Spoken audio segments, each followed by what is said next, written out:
Baldé. Qui a cru que j'étais parti, ma gueule? Ha ha ha. Yo.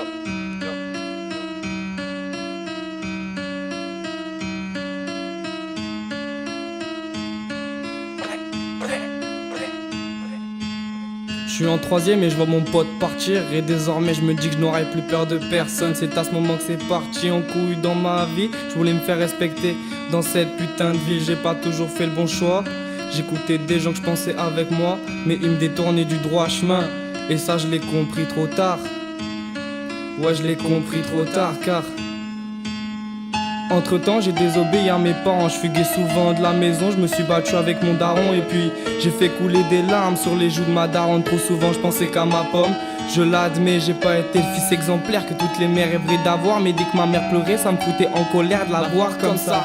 J'avais la haine en moi, j'aurais pu tout casser devant moi. Et personne ne pouvait m'arrêter à ce moment-là. J'étais mal dans ma peau et encore plus mal dans ma tête. Mais j'ai pas changé de comportement pour autant. Je continuais de sortir jusqu'à ce qu'elle m'appelle et me dise où t'es, dépêche-toi de rentrer à la maison.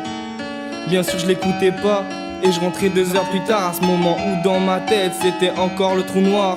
À force de boire pour oublier tous les soucis que j'ai à la maison. Je me souviens pas combien de fois je lui ai dit je t'aime maman. Elle m'a supporté 9 mois en elle, mais j'étais incapable à supporter 9 minutes dans ma chambre. Bref, la vérité ne sort pas de la bouche des enfants. Je me rends compte, j'ai dit trop de conneries auparavant. Évidemment je suis inconscient. Je culpabilisais pas de lui dire des paroles méchantes. Et tout ça je le chante aujourd'hui pour qu'elle me pardonne d'avoir agi comme un abruti. Je me rends compte que mes parents en ont bavé. En des disputes à longueur de journée, le fait je me suis mis à fumer. Dans ce foutu texte, je voudrais lui crier je t'aime maman. Et ça pour toute l'éternité. J'espère mourir avant ma mère pour ne pas assister à son enterrement. Et dans ce putain de bordel, je sais plus qui dit la vérité et qui ment.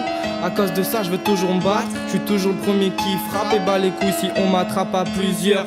Je vous avoue, il y avait souvent des larmes qui coulaient de mon cœur. Et je me demandais ce que je vais devenir si elle meurt. Donc c'est pour ça je me suis calmé. J'essayais de bosser au lycée et toutes les disputes je voulais les effacer de mon faussaire. À ce moment là j'aurais tout fait pour ma mère, quitte à lui décrocher cette putain de planète Jupiter. Car je ne voulais pas quitter cette terre avant d'avoir fait mes excuses. Et ma grand-mère qui défendait toujours ma cause, elle me faisait des meilleurs plats que Bocuse. À force de prendre des coups dans le dos, j'ai l'impression d'être devenu bossu. Face aux filles, je mettais toujours mon cœur à nu, mais elle me le brisait en 1000 morceaux. Et heureusement y avait des vrais, je peux citer Sandro et Pangalo, je peux compter sur eux, ils me l'ont prouvé. Et s'il y a un embrouille, je sais que c'est les premiers qui vont sauter. Pour dire, y'a pas que dans le noir, tu ne vois plus tes amis. C'est souvent quand t'as des soucis qu'ils commencent tous à partir. J'ai que 16 piges mais je l'ai compris très tôt. Tu ne peux compter que sur la rue quand tu ne sais pas où faire dodo. Personne pour t'héberger, après il dit je suis ton poteau. C'est des beaux bars et je me rends compte que c'est que des mots. Oui, c'est que des mots. Yo, moi je m'en fiche des autres, je préfère être seul. Et quand je vais tout niquer, ils sont tous cloués au sol. Dans ma vie, je me suis trop souvent fait tamponner. À cet instant, sur mon chemin, je suis un petit peu paumé. C'est dans le rap que je vais tout donner. Et face au monde, je le sais que je ne peux gagner.